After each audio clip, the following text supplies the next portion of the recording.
Good morning students. हमने विषय start किया था सर्वनाम। आज हम इसे आगे का पढ़ेंगे। इसकी दो काइंड्स बाकी रह गई थी, प्रश्नवाचक सर्वनाम और निजवाचक सर्वनाम। पहले हम इसे पढ़ेंगे इन दोनों को, उसके बाद हम आपको एक बार रिवाइज करवाएंगे। देखिए, प्रश्नवाचक सर्वनाम, इसके नाम से ही पता चलता है प्रश्न। प्रश्न यानी क्वेश्चन। जिन सर्वनामों से किसी व्यक्ति, वस्तु आदि के बारे में प्रश्न पूछने का ज्ञान हो या प्रश्न पूछा जाए, उसे कहते हैं प्रश्नवाचक सर्वनाम। यानी जिसमें किसी भी व्यक्ति के बारे में, वस्तु के बारे में कोई भी क्वेश्चन हो, उसे हम प्रश्नवाचक सर्वनाम कहते हैं। अब इसका एग्जाम्पल देखिए, तुम यहाँ क्यों आए हो? क्यों, इसमें प्रश्नवाचक है, प्रश्न पूछा गया है। तुम विद्यालय कब जाओगे? कब। तो इस तरह के जहाँ अक्षर आते हैं, हमने शुरू में भी बताया था, कहाँ, किसे, किधर, कौन, ये जो हैं क्वेश्चन पूछने के लिए प्रयोग किए जाते हैं। अब अगला देखिए, निजवाचक सर्वनाम।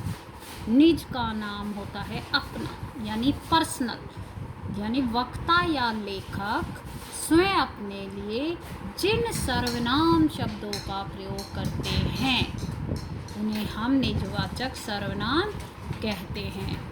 हमें अपना काम अपने आप करना चाहिए, अपने आप। तुम अपना काम स्वयं करो, स्वयं, यानी कि जो वक्ता या लेखक है वो अपने लिए जिन सर्वनाम शब्दों का प्रयोग करे उसे निजवाचक सर्वनाम कहते हैं। यहाँ स्वयं अपने लिए ही प्रयोग हुआ है और अपने आप भी अपने लिए प्रयोग हुआ है। अब देखिए, इसको हम एक बार दोबारा से शॉर्ट रूप में रिवाइज कर लेते हैं। सर्वनाम, सर्व का मतलब सभी, नाम का मतलब नाम वाले शब्द। संख्या के स्थान पर प्रयुक्त होने वाले शब्द सर्वनाम कहलाते हैं। जैसे हमने बताया, मैं, हम, तुम, आप, वे, वह, यह, ये, किसका, कौन, कहाँ, किसे, किधर, स्वयं, अपने आप, खुद इत्यादि। इसके 6 प्रकार होते हैं। पहला, पुरुषवाचक सर्वनाम। पुरुषवाचक सर्वनाम किसको कहते हैं? वह शब्द जिनको वक्ता अपने लिए, सुनने वाले के लिए तथा जिसके बारे में बात की जाए उसके लिए प्रयोग किया जाता है, वक्ता या श्रोता के अलावा अन्य। अब इसमें 3 काइंड्स होती हैं, मैं और हम। ये आते हैं उत्तम पुरुषवाचक, जैसे मैं बाजार जा रहा हूँ, इसमें वक्ता अपने लिए कहता है। सुनने वाले के लिए उसको कहते हैं मध्यम पुरुषवाचक, तुम बाजार जा रहे हो। वह, यह, ये होता है अन्य पुरुषवाचक, वक्ता और श्रोता किसी तीसरे के बारे में बात करे।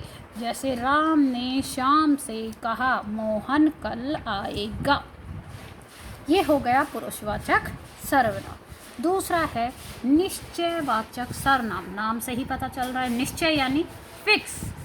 अगर सर्वनाम का प्रयोग निश्चितता के लिए किया जाए, जैसे किसी निश्चित व्यक्ति, वस्तु या घटना का बोध हो, जैसे यह मेरा घर है, अगर पास में होगा तो यह मेरा घर है, ये फिक्स है। वह मेरा घर है, दूर के लिए, तो ये इसमें फिक्स बता रहा है।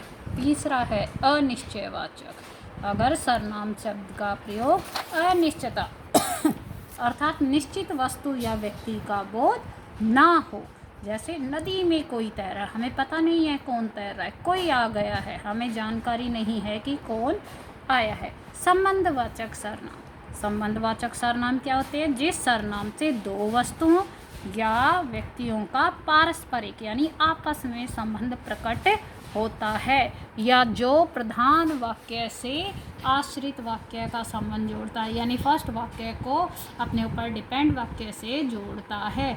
जैसे जो करेगा सो भरेगा, जो को सो से, फर्स्ट को आश्रित वाक्य से। अब देखिए प्रश्नवाचक जो हमने बताया, जिन सर्वनामों से किसी भी व्यक्ति, वस्तु आदि के बारे में प्रश्न का बोध हो। तुम यहाँ क्यों आए हो? तुम विद्यालय कब जाओ? उसके बाद निजवाचक यानी अपना पर्सनल, वक्ता या लेखक स्वयं अपने लिए जिन सर्वनाम शब्दों का प्रयोग करते हैं, जैसे हमें अपना काम अपने आप करना चाहिए, तुम अपना काम स्वयं करो। धन्यवाद।